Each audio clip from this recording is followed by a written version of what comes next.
မင်္ဂလာပါကျွန်တော်ခုဒီပြင်မှာ English တရားသင်ခန်းစာတစ်ခုဖြစ်တဲ့ four conditionals အခြေအနေ၄မျိုးဆိုတာဘာလဲဒီအခြေအနေ၄မျိုးကိုဘယ်ချိန်မှာဘယ်လိုသုံးပြရမလဲဆိုတာကိုကျွန်တော်မျှပေးမှာဖြစ်ပါတယ် So are you ready Let's go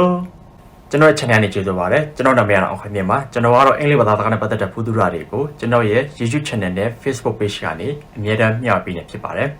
ဟုတ်ပါပြီကျွန်တော်တို့သင်ခန်းစာကိုစလိုက်ကြရအောင်နော်English တရားမှာအခြေအနေ၄မျိုးရှိပါတယ်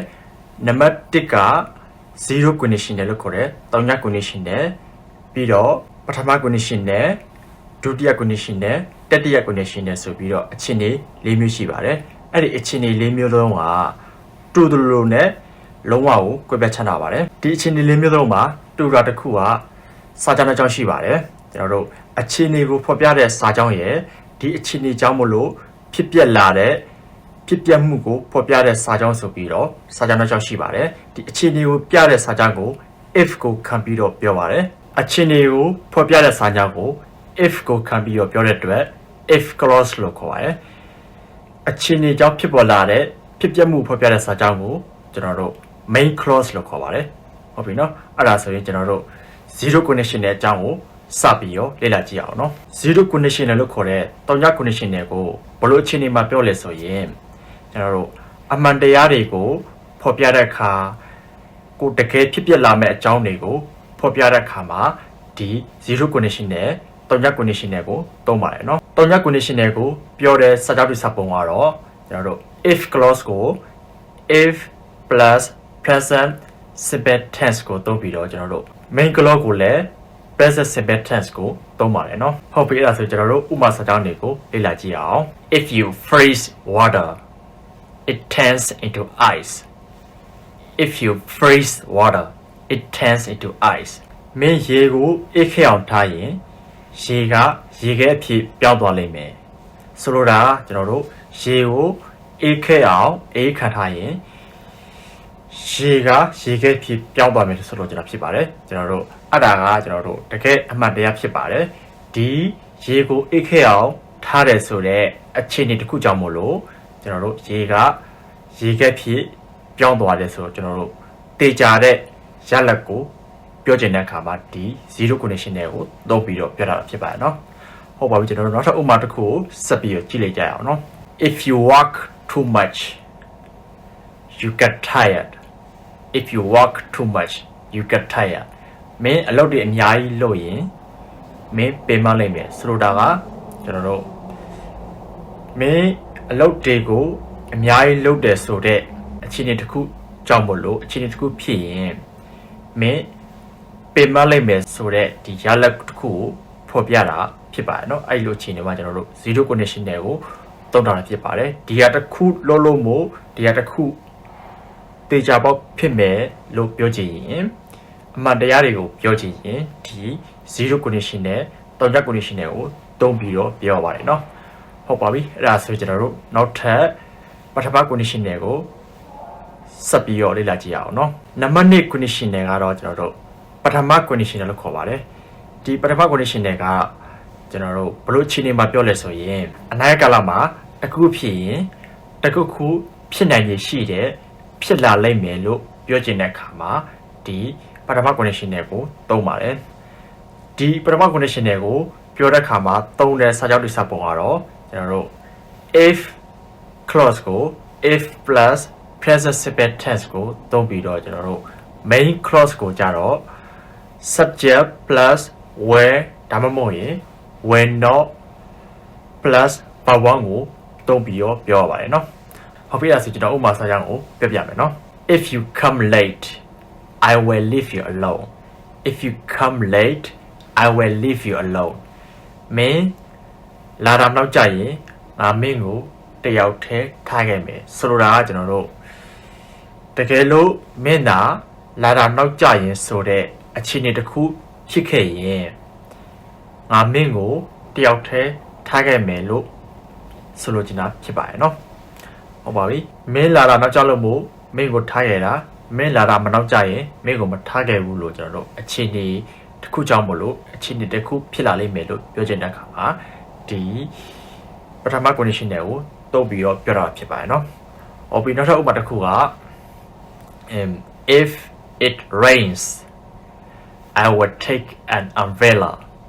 If it rains, I would take an umbrella. Takelo moya nga tiu lebe. Di inakalama Takelo muda yage me sure a chin to kupike nga tiu lame lo solo jana pibaeta Nakama mo you are meow so up the jau mo you are Niger she Takelo moya me sure a chin pipora kama nga di tiu you lame sure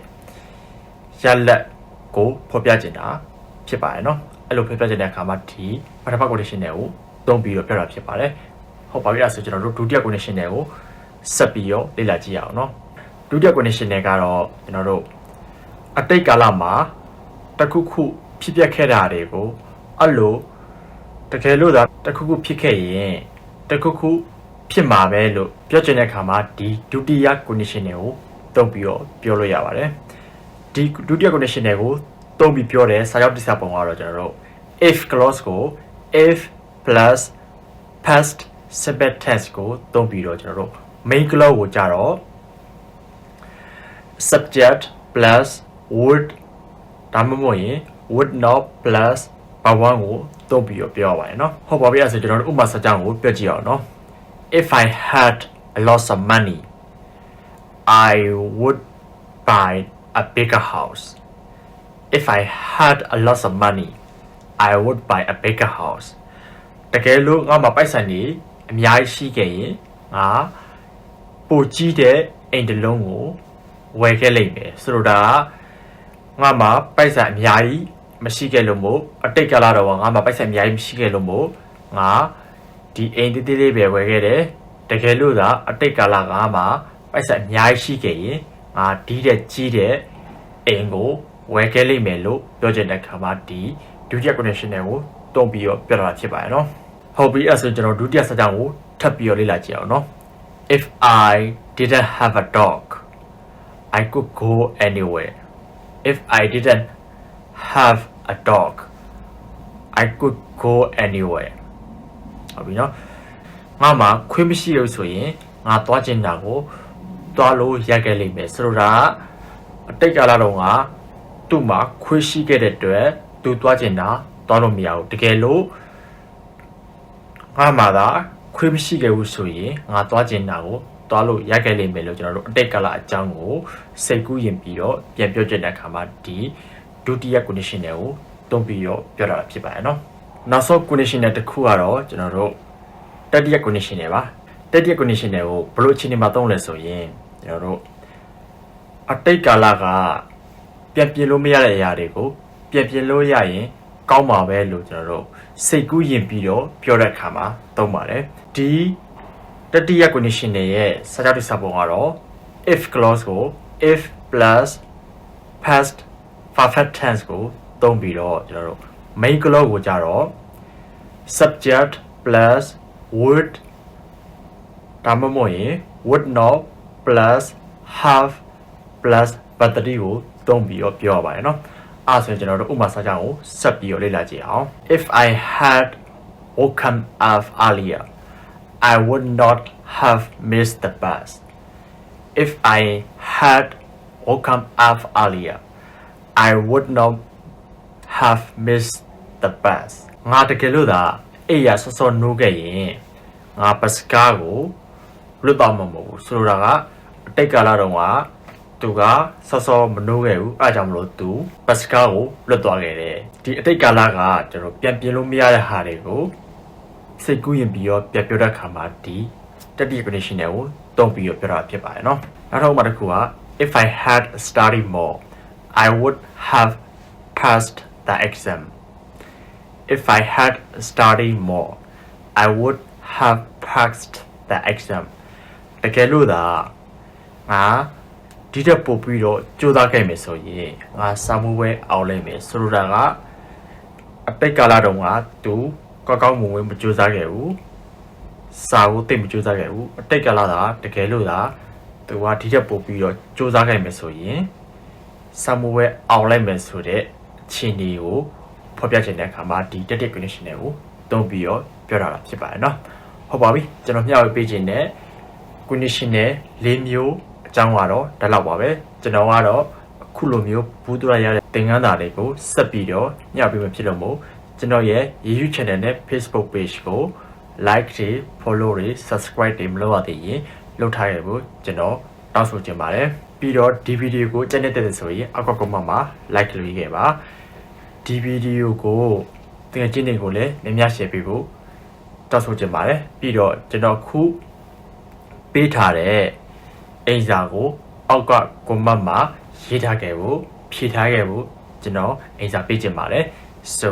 see you in the next video bye bye